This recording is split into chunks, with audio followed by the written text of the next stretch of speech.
It took me 3 weeks to realize what was happening. My boss didn't praise me for my flexibility because he valued me. He praised me because he was celebrating my exploitation. He saw a problem that had solved itself for free, and I was the solution.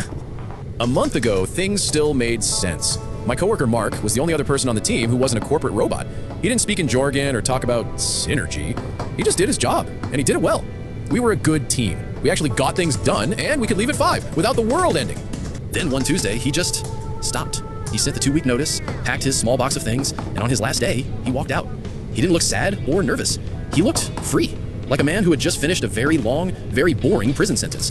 I remember being happy for him, and a little bit scared for myself. The next day, my boss, Henderson, called me into his office. He had that practiced, reassuring smile on his face, the one managers use when they're about to ask for the impossible. He said Mark's departure was an opportunity for us to streamline. He told me not to worry, that he was already actioning the recruitment process. I actually believed him. The streamlining began that afternoon. It didn't start with a big announcement. It started with a single email from Henderson. Hey, Alex, while we're searching for Mark's replacement, could you just keep an eye on his top client? Just for a few days. It was the first drop in what would become a flood. A few days turned into a week. Just for now became my new reality. Soon all of Mark's old calendar invites started popping up on my screen. His reports were being forwarded to me. My single, manageable to-do list grew a second parasitic twin. The paperwork on my desk started to breed. Then the days started getting longer. It began subtly, leaving at 5:15 instead of 5, then 5:45. Before I knew it, I was watching the sun set from my desk, the office growing dark and quiet around me. The cleaning crew started to recognize me. That's never a good sign. My social life was the first casualty. I started saying no to things. Can't make it, swamped at work, became my personal motto. My phone would buzz with texts from friends making plans, and I'd just stare at it, feeling a million miles away. It's amazing how quickly a toxic work environment can isolate you. The peak of absurdity came during the weekly team meeting. Henderson didn't mention hiring anyone new. Instead, he praised me. He called me a real team player and a rock star. He talked about my amazing flexibility. Brenda from marketing even started clapping. They weren't seeing a person on the verge of burnout. They were seeing a problem that had solved itself. The praise felt like an insult. A rock star? I wasn't a rock star. I was a sucker. I was doing the work of 2 people for the salary of 1. Lunch breaks became a distant memory. I ate sad sandwiches at my desk, trying to answer emails between bites. My body started to feel it. The constant headaches, the tight knot in my shoulders. The worst part was, my own work started to suffer. I made a small mistake on a report, a number I would have caught easily a month ago. Henderson was disappointed. He didn't yell, he just gave me that look. The "I expected better from you" look. The irony was suffocating. He was criticizing the symptom of a problem he had created. The final frontier was the weekend. He sent a quick question email on a Saturday morning. I told myself I wouldn't answer, but the anxiety gnawed at me. I opened my laptop, and just like that, my apartment was no longer my own. It was just a satellite office where I didn't have to wear shoes. The toxic work environment wasn't a place anymore. It was my life. The breaking point wasn't dramatic. It was a text from my friend on a Tuesday night. Pizza? It was a simple question, but as I looked at the mountain of work on my desk, the 2 jobs I was being paid for as one, I realized I couldn't even say yes to pizza. A simple, basic human pleasure was out of reach. I was a prisoner in my own life. That was it. Something snapped.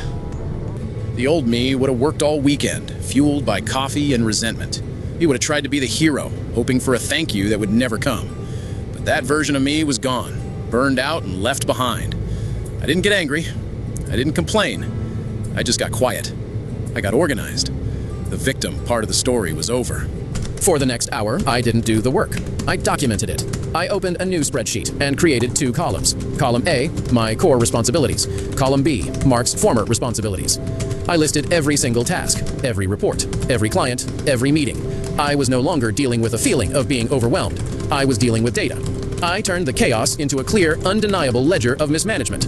When I was done, I put a simple formula at the bottom to estimate the weekly hours for each column. My job was about 45 hours. Mark's job was about 40. The total at the bottom was a blinking, accusatory 85.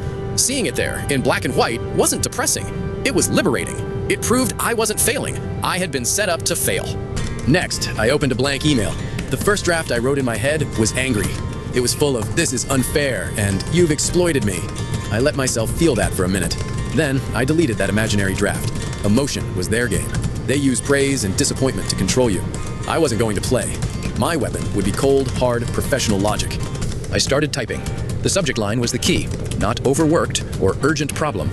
It was simple, boring, and impossible to ignore. Request for prioritization, Q4 projects. It was corporate language turned back on itself, like a weapon. I attached the spreadsheet, my silent, undeniable witness. The email read, "Hi Henderson. To ensure I'm focusing my time on the highest impact items, I've taken the liberty of outlining all current responsibilities, including those that have been transitioned following Mark's departure. The list is attached for your review. Given the combined workload required, could you please review the attached and advise which of these high-priority projects you would like me to officially deprioritize for the remainder of the quarter? Thanks, Alex." My finger hovered over the send button. This was the point of no return. I was no longer asking for help. I was professionally and politely stating that the current situation was impossible and forcing the person responsible for the situation to take ownership of the solution. It wasn't a complaint, it was a request for a managerial decision. I clicked send. The sound was tiny, but it felt like a cannon blast in the silent office. A weight I didn't even realize I was carrying lifted from my shoulders. I hadn't solved the problem yet, but I had successfully handed it back to its rightful owner. My burnout was no longer just my problem. Then I did something I hadn't done in weeks. I packed my bag, shut down my computer, and left the office. It was only 6 p.m. The sun hadn't fully set yet.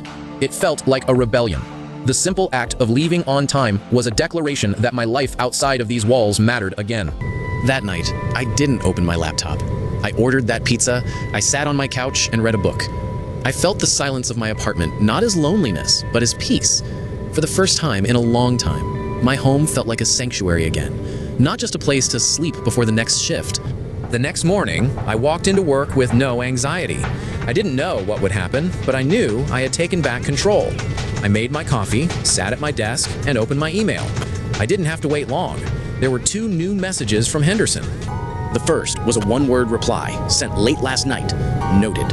The second, sent first thing in the morning, was a calendar invite. The title wasn't performance review or disciplinary action. The title was urgent, resource allocation and recruitment planning. The game had changed. They didn't replace my coworker, but they also learned they couldn't replace me with 2 jobs.